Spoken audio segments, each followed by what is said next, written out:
អត្ថន័យទី7នៅក្នុងធម្មវិន័យនេះឬក៏ជាសេចក្តីអស្ចារ្យ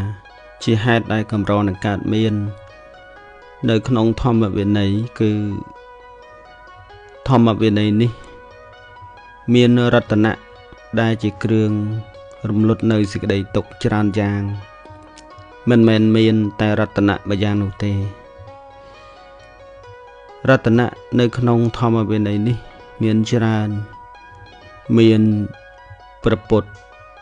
រតនៈព្រះធម៌ធម្មរតនៈព្រះសង្ឃរតនៈមានរតនៈជាច្រើនដូចជាសតិប្បដ្ឋាន4សមបដ្ឋាន4អិទ្ធិបាត4ឥន្ទ្រី5ពលៈ5ពោឆង្គៈ7មគ្គប្រកបដោយអង្គ8ប្រការដែលជាផ្លូវដែលជាគ្រឿងនាំឲ្យសត្វលោកទាំងឡាយបានរួចចាកទុក្ខពេលដែលចូលមកកាន់សាសនានៃព្រះសម្មាសម្ពុទ្ធហើយ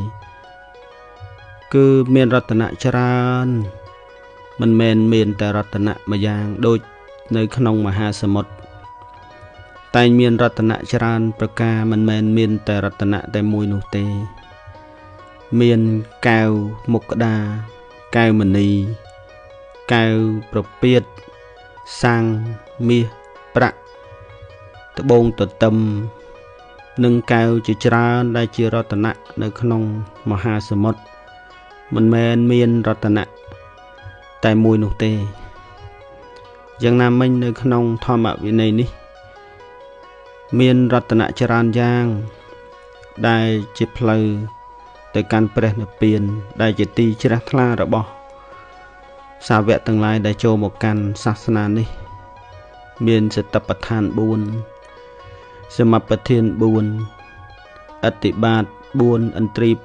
5ពលៈ5ពោឆង្គៈ7មគ្គដែលប្រកបដោយអង្គ8ប្រការដែលជាផ្លូវនាំសត្វលោកទៅកាន់ព្រះនិព្វានមិនមែនមានរតនៈតែមួយនោះទេនេះគឺជាហេតុអស្ចារ្យជាសេចក្តីដែលកម្រនឹងកើតមាននៅក្នុងធម្មវិន័យនេះដែលពួកភិក្ខុចូលមកកាន់សាសនានេះហើយតែមានសេចក្តីត្រេកអរនៃមានសេចក្តីជ្រះថ្លានៅក្នុងធម្មវិន័យនេះ